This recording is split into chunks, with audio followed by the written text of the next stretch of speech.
finally gonna do it. I'm gonna talk about all of the books that I have read in the last 4 months. The idea today is to do rapid reviews. So I'm gonna try not to dwell on these for too long because I've got quite a few books back here to talk about. And actually, these are not all of them because some of them I do not own. Some of them were actually borrowed from a friend or lent by a friend. But I'm gonna talk about those first because I actually read those first. So we're going to try to go in chronological order, so the order that I read them. So let's start with the Percy Jackson series. I've never read the Percy Jackson series before. I think most people have. If you read books, I think most people have read the Percy Jackson books. And I feel like most people read them before they turn 28 years old. I didn't get to them until I was 28, and so that's totally fine. There's nothing wrong with that. But I had a great time reading these books. They kind of felt, I'm going to say this and it's going to be gendering of a book, but it felt more geared toward young boys as opposed to young girls. The later books I thought were written a little bit better because I just read, the first 5. So it's, what is it, Percy Jackson and the Olympians or something. But I felt like the first book was very simple. Book 2 was a little annoying because they kept referring back to things that had happened in the first book as if you had not read the first book. I think most people read the series as a series. So I get why they do that, because what if you pick up the second book, they want you to know what happened, or if it's been a while, they want you to remember what happened. But it just got a little bit tedious. But books 3, 4, and 5 I thought were really well written. I liked the conflict and the resolution. I thought it was cool. Made me want to watch the movies and the TV show. So I enjoyed the Percy Jackson books. And I do think, like most people will say the books are better than the movies. I do think that the books are better than the movies. I enjoy the story. I like that there's another media, now to consume the story. But I like the books and I would buy them. If I find them like secondhand, probably gonna buy those. Next, I'm gonna move on to the books that I actually have here. So I purchased Daughter of the Pirate King secondhand. I bought this one at a used bookstore, and when I bought it, I thought, oh, this will be fun. This will be like a sweet little story. I didn't realize it was a series, and it is technically a duology. I ended up purchasing the second book on Amazon, I think. I didn't get this one secondhand. I got this one new. But I blew through this so fast. It's like Pirates of the Caribbean, but not quite, but almost. And I really liked it. If the Percy Jackson books are geared toward young boys, this is geared toward teenage girls. And I could live in that genre forever. I enjoyed this a lot. And then, I don't know, the being on a ship, being a pirate captain, you'll see there's a little bit of a theme here, but I really enjoyed this story, and I liked the resolution in the second book. There is a third book that is not the same main character, but it is one of the characters that's featured in these books. So I did enjoy these, but not enough to buy the third book. If I found the third book secondhand and it was less than $8, I would buy it, but that's my cutoff. I enjoyed these a lot. I'm keeping them. I would read them again, probably next summer. I always get in the mood for Pirates of the Caribbean stuff in the summer months, so I will definitely be reading those again. Next up, I have a book called Ryan's Hand. This is by one of my favorite authors, and it's Leila Meacham, I think. Meacham. She has passed away, sadly, and it's really tragic because I really wanted to meet her and get her autograph in a couple of my books that I absolutely love by her. I've now read this book 2 or 3 times, and I don't know, I really enjoyed it. It's an old book. This one I think was written in the 80s. It was one of her very first books that she wrote. Her later books are better than this, much longer than this. This is a sweet little romance. It's set in Texas, like most of her books are. But I loved it, and I've, like I said, I've read it before. I enjoyed it a lot. It's not what the kids call spicy, but there is some conflict in there, but it's not, I don't know, it's not super dramatic. It's definitely not spicy. I just really enjoyed that story. I have 2 others by her, and they're actually in my to be read stack back here, which we'll talk about later in a different video. But yeah, I love this one, love this author. Moving on. Speaking of an author I love, whoop, you can see I grabbed a whole big stack because these are all by the same author, and actually I should pull some of the others off of my shelf because this is part of a 12-book series and I'm listening to it on audiobook with my boyfriend. And this is actually the series that he introduced me to. The series is called Cradle by Will White. The first book is called Unsold. This is one of the hardcover, what do they call it? Like exclusive, limited edition, whatever. But this was a Kickstarter version. So I actually bought this. It was delivered this summer sometime, and the next Kickstarter for the books 6 or 7 through 9 just opened up, and I have pre-ordered books 7 through 9. So I have books 1 through 6 already, which is very exciting. And then 7 through 9 should be here in the next 8 to 12 months, so we'll see. But first book, Cradle, starts out a little slow, but most books to a really long series, I think, do. But it lays the groundwork for the rest of the series. Book 2 is better, and I'll tell you a little bit about, you know, the story. So you start out with this kid named Lyndon, and it is a progressive fantasy series. So basically there's like a magic system, except he is called Unsold because he does not have the ability, or his ability is extremely limited, to, you know, perform the magic that everybody else can do. And so he is kind of looked down upon by his whole family, their entire clan, and something happens in the first book, in Unsold, that changes the trajectory of his life, and he gains a new kind of motivation from it. And then, you know, books 2 through 12 are about him growing and learning and developing, becoming smarter, stronger, healthier, happier, and, you know, all of the friends that he picks up along the way. And there are some really cool people that he picks up along the way. Book 3 is called Black Flame. And the first time I read this series, I had a couple of, you know, suspicions, like, oh, I think this character is this person. You know, that because there's a couple of different storylines that you're reading at the same time. And, you know, Anthony was kind of frustrated with me because I guessed like a really big reveal very early on, but still, it didn't spoil it for me because he kind of led me to believe that I was wrong. But it reads really well the first time. It reads even better the second time. Book 4 is called Skysworn, and sadly this one is my least favorite book of the series, but book 5 is my favorite book in the series, and even listening to it a second time, still definitely my favorite book in the series so far. We're listening to Underlord right now, which is actually the next book in the series, book 6. And Anthony just moved his desk into my office, so now we're able to listen to Cradle together while we're working when neither of us are in meetings, and we're gonna go through this series so much faster now because since he's been living here, we haven't had the opportunity to listen to the book very frequently, but we're gonna get through it. And, you know, the audiobook version is actually really good. I am not the biggest fan generally of audiobooks. However, I think the guy who narrates it, who reads it, it does a really good job. And the guy's name is Travis Baldree, who wrote Legends and Lattes and Bookshops and Bone Dust. And I don't own them.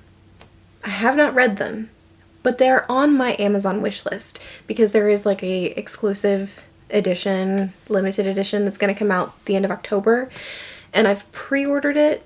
So maybe I shouldn't say it's not on my Amazon wish list. I've pre-ordered it, so it should be here soon, but I'm very excited to read those.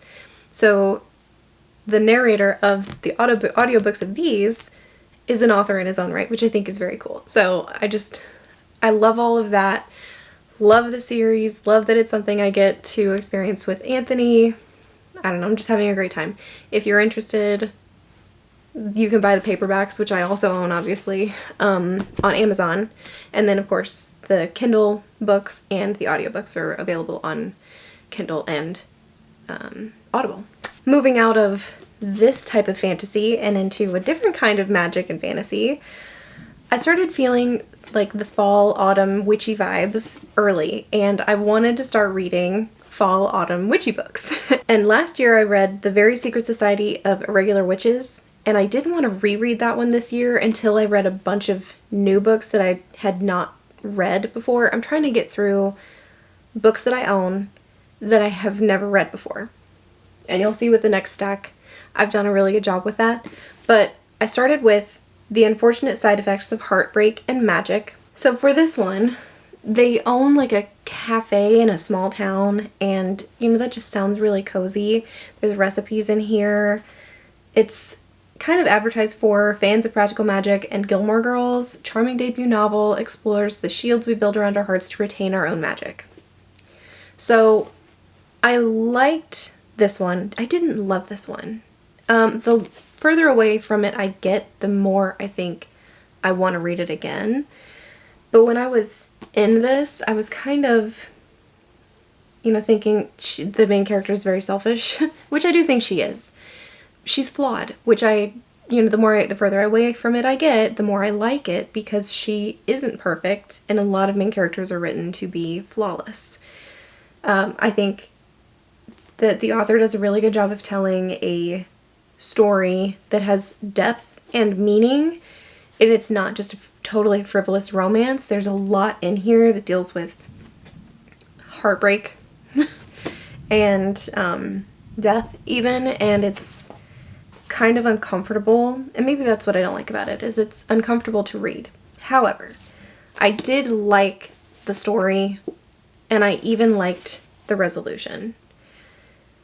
So there's that. So I liked this one. I didn't love it. I'm not big on rating my books because I think it's very subjective.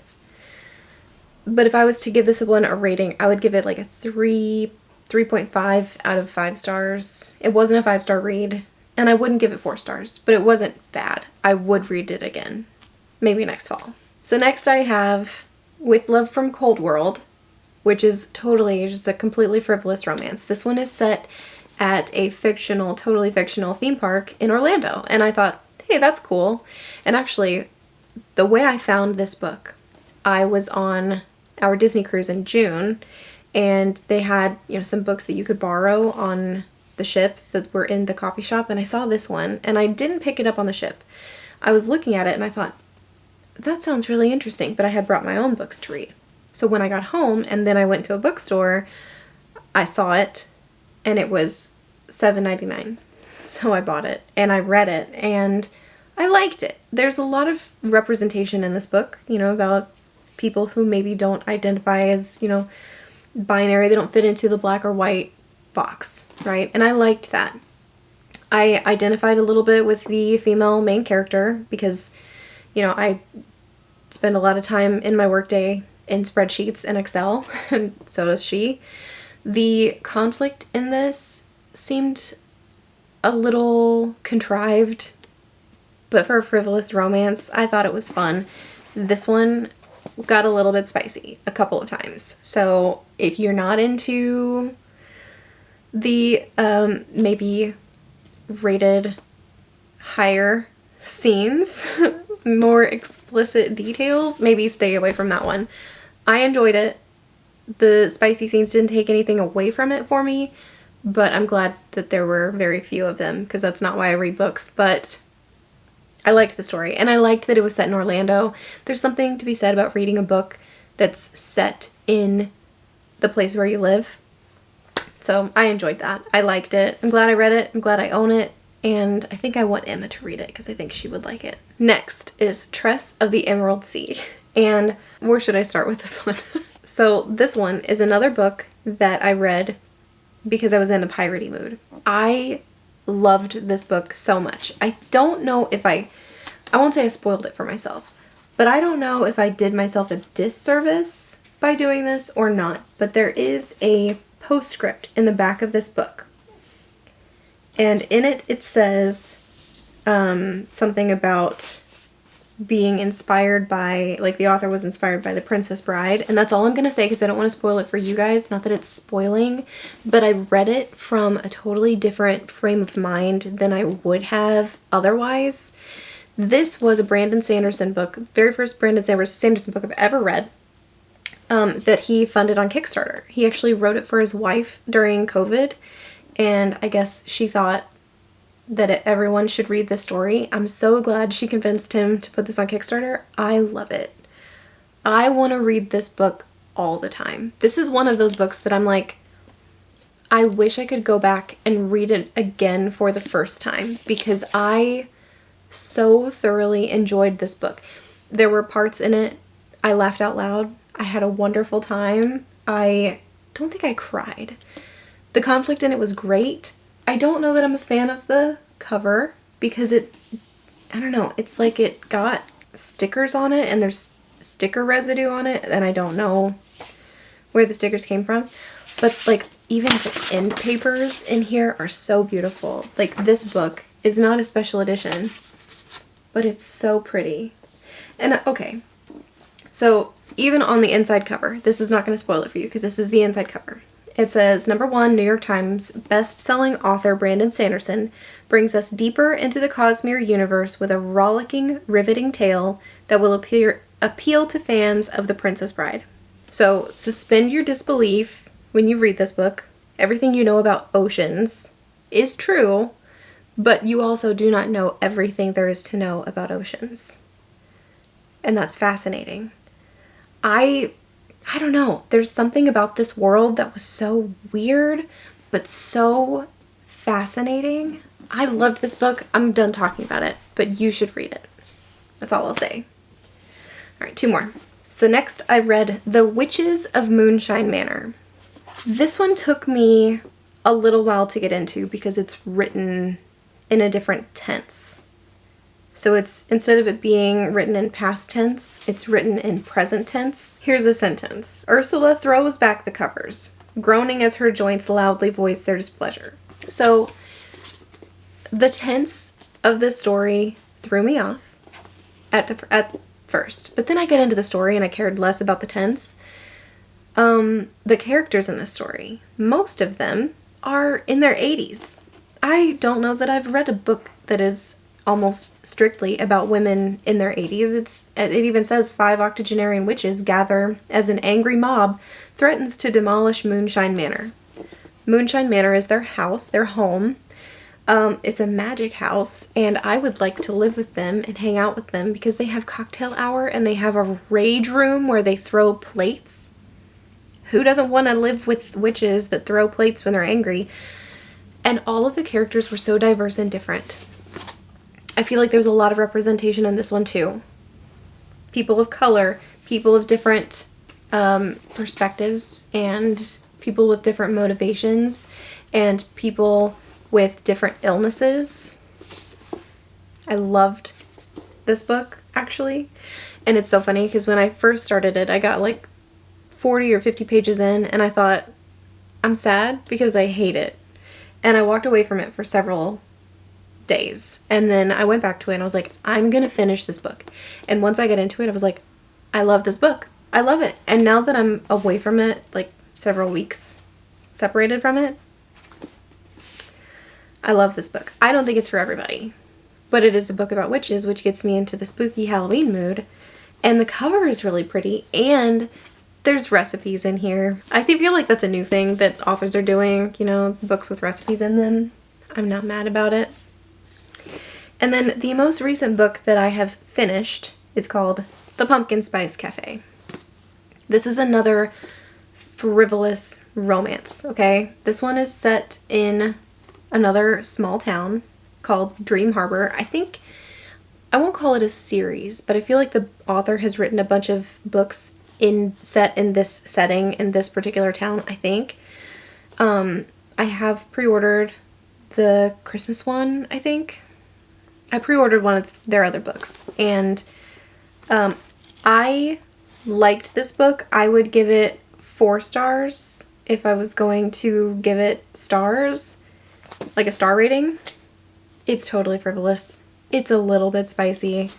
There's a cat in it. The best thing about this book though is the cover, because like, look how pretty that is though.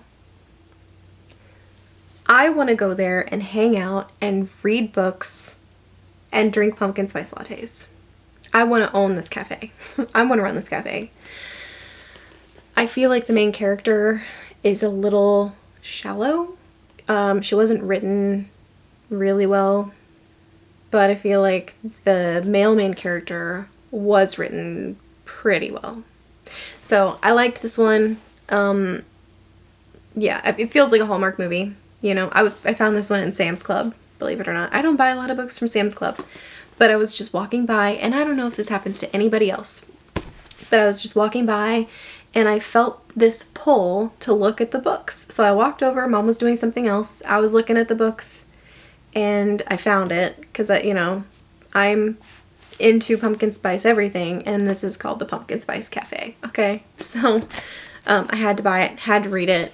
I liked it a lot. So those are all the books that I've read recently. I feel like we did pretty good doing rapid reviews. Haven't read a dud yet. The biggest, or the closest I got to a dud was The Unfortunate Side Effects of Heartbreak and Magic.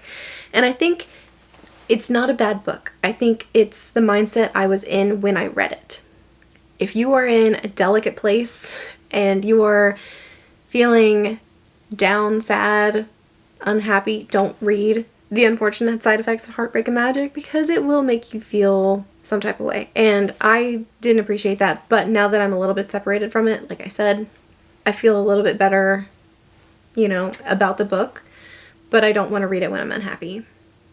So anyway, I think that is where I'm going to end this video. I have a whole bunch of books here that I've read, and I do plan on filming very soon this stack back here of the books that I want to read that are going to help get me into the fall mood. So if you're interested in more videos about books, maybe stay tuned. If you're not subscribed to this channel, I never ask you to subscribe, but if you want to, you can.